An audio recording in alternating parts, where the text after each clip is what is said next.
Fala pessoal, tudo bem? Eu sou o Saulo, vocês estão no canal Resenha 81, sejam muito bem-vindos. Nosso canal, gostamos de falar sobre filmes, séries, quadrinhos, animes.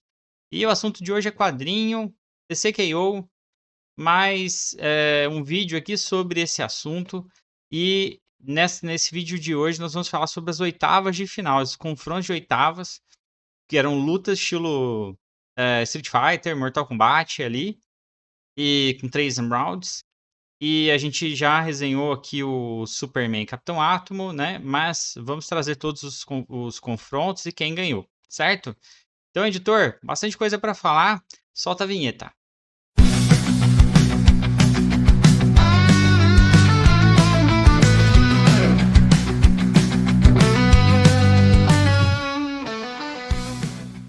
Fala pessoal, voltamos. E antes de mais nada, eu vou pedir para você deixar o joinha aqui no vídeo. Se puder comentar também, ajuda bastante.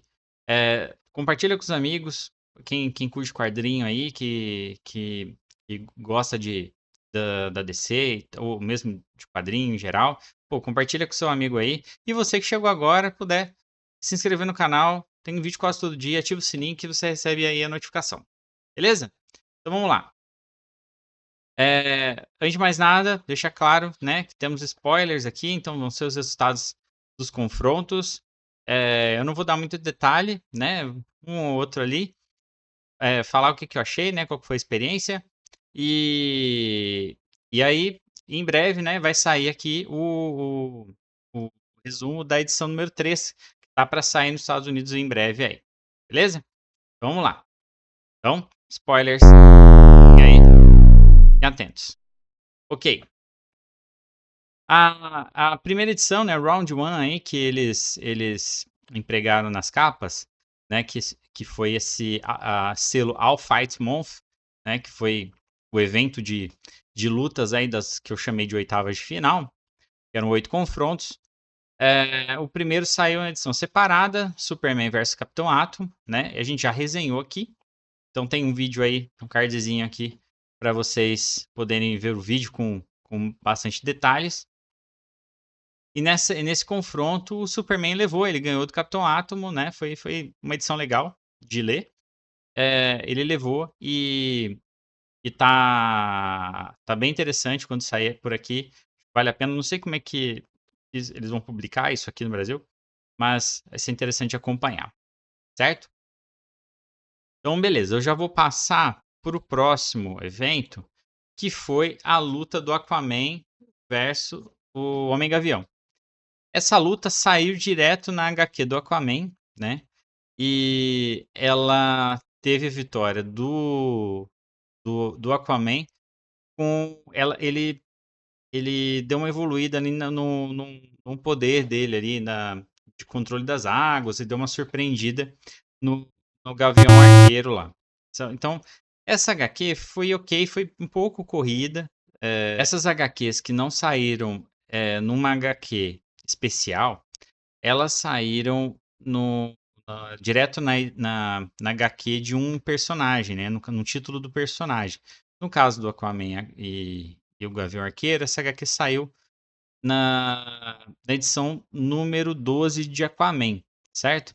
Então, foi um pouco mais corrido, ela bem focada no Aquaman, né? Ela bem focada no Aquaman ali.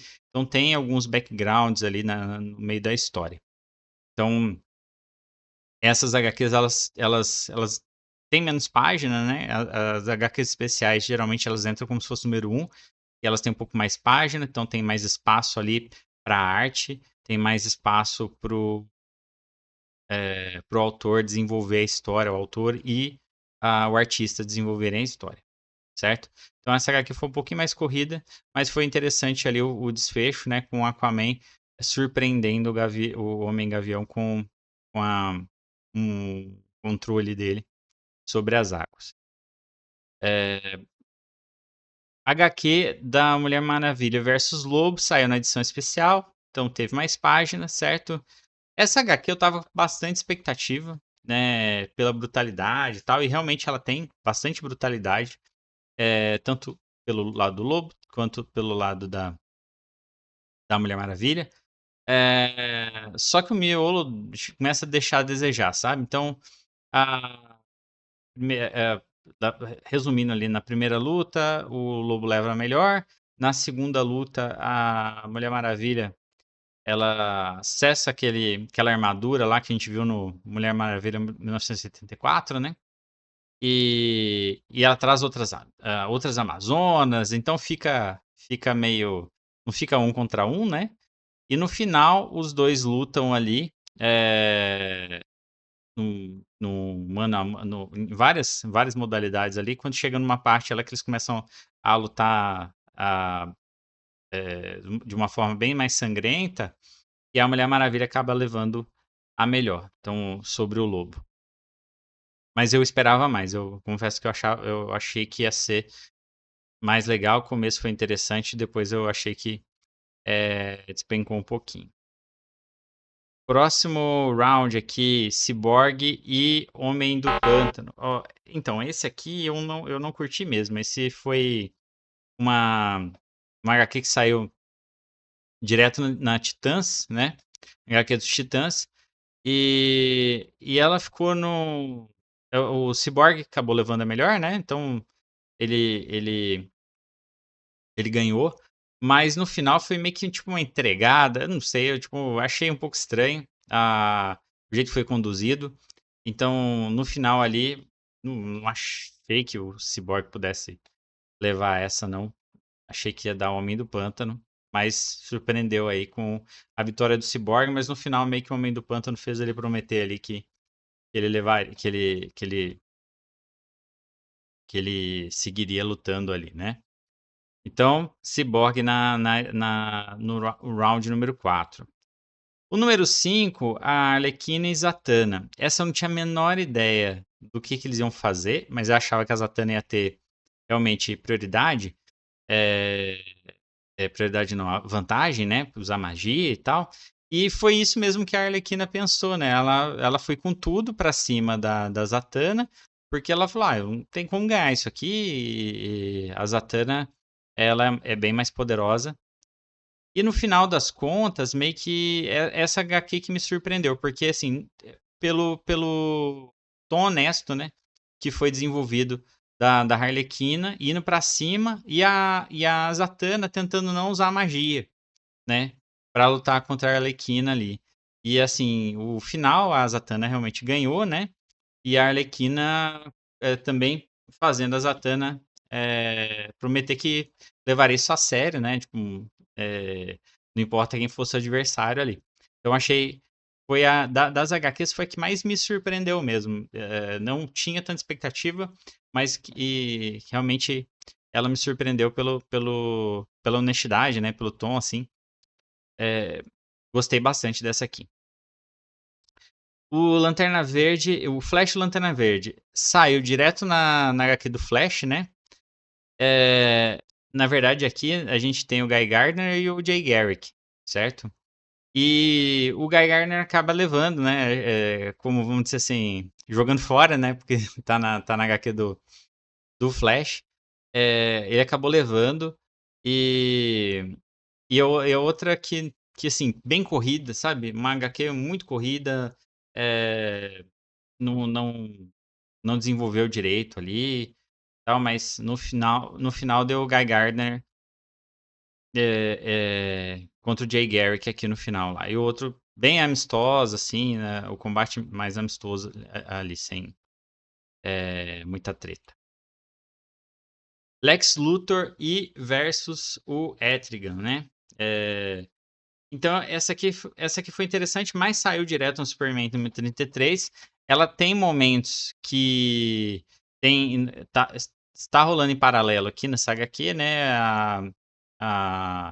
Uma aventura com a Lois Lane e o Superman Prime lá, né? Então, ela divide ali um pouquinho a atenção, mas é realmente o foco na luta do Lex Luthor com o Etrigan e da Lex Luthor. Surpreendentemente, é assim, surpreendente não, né? Porque todo mundo esperava que fosse dar o Lex Luthor mesmo, apesar de que eu achar que isso é balela, não ia ter como. E aí eles focam pro Lex Luthor ganhar, porque, tipo, ele perde a primeira luta, aí na segunda luta, ele escolhe uma armadura meio que do Superman ali para lutar com o Etrigan e ele ganha, né? E na terceira luta, o Etrigan vai com tudo pra cima do Lex Luthor pra definir, né? E quando ele acha que ganhou, o Lex Luthor aparece com umas runas no corpo todo ali. E ele fala: Não, você acha que é a primeira vez que eu tenho contato com o inferno e tal? E ele faz dá tira da cartola ali um coelho, vamos dizer assim, né? E, e ele livra o Etrigan do, do Jason Blood. Ele livra o Etrigan do Jason Blood e absorve o demônio, certo? Então ele acaba levando essa ali. Achei bem surpreendente, né? A forma como ela terminou, mas apesar do que eu acho meio roubado, né? Um pouco roubado aí. É, enfim. E no final, só um plus aqui, a gente, antes de ir pro. Acho que pra mim é o mais esperado, que era o round 8. No final, o Lex Luthor recebe uma, uma mensagem do Grodd. Eles conseguem se comunicar ali. E o Grodd fala com o Lex que o Gladiador Dourado, né? Ele traiu todo mundo, né? E isso tá acontecendo em todas as edições. Então, todas as edições a gente vê um pouquinho da luta, né? Do Gladiador Dourado, que ele se mostra é, como, como traidor ali, né? Tipo, assim, aparentemente ele é Darkseid, né? Ele tá com alguma coisa do Darkseid ou é só tá ungido pelo Darkseid ali, mas aparentemente ele é Darkseid e está como traidor ali, tem um plano para poder matar para destruir os heróis ali, certo? Então ele se comunica com o Lex e avisa, né, que que ele que o Gladiador Dourado é um traidor. Ok, vamos para a última luta, que o Capuz Vermelho versus o Coringa, certo? Eu tava. Essa HQ, ela foi escrita pelo Scott Snyder, né? Então, eu tava com grande expectativa, né? Por ser meio que a revanche, né? É, e, o, e no final das contas, quando tava 1-1, né? Coringa ganhou um round, o Capuz Vermelho ganhou o outro. Quando chegou no último, eles começam uma luta dentro de uma vala e o Capuz começa a bater e destruir o Coringa ali, só que também tá bem ferido e tal. E o Gladiador Dourado ele sai vitorioso dessa vala, né? E ele senta numa cripta, mas ele tá muito ferido, muito ferido. E aí, a grande roubada dessa HQ é que ele mostra o Coringa e ele dá um sorriso e ativa um dispositivo dentro do coração do Coringa e o Coringa acorda. E o capuz vermelho, ele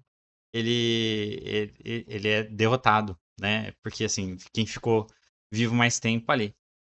Então, acaba que, assim, campeão moral, né? Vamos dizer assim, o Capuz Vermelho como campeão moral, mas quem realmente passou para a próxima fase foi o Coringa. Achei bem roubado, mas é aquele negócio, assim, tipo, a não ser que tenha um propósito muito grande para o Coringa seguir nessa disputa aqui, eu achei que era uma grande oportunidade para você fazer você uma justiça ali, né? De trazer um pouco de vingança ali para a história, mas acho que não tiveram a coragem de derrubar o Coringa, não. Espero que o Coringa tenha assim, talvez algum realmente papel importante na sequência dessa HQ, certo? Ah, o, o Lex, né? A gente já sabe que vai ter, né? Porque é, é uma saga muito focada no Superman, né? Então, o Lex deve ter um papel importante aqui. Não sei no caso do Coringa. Vamos ver o que vai dar aí.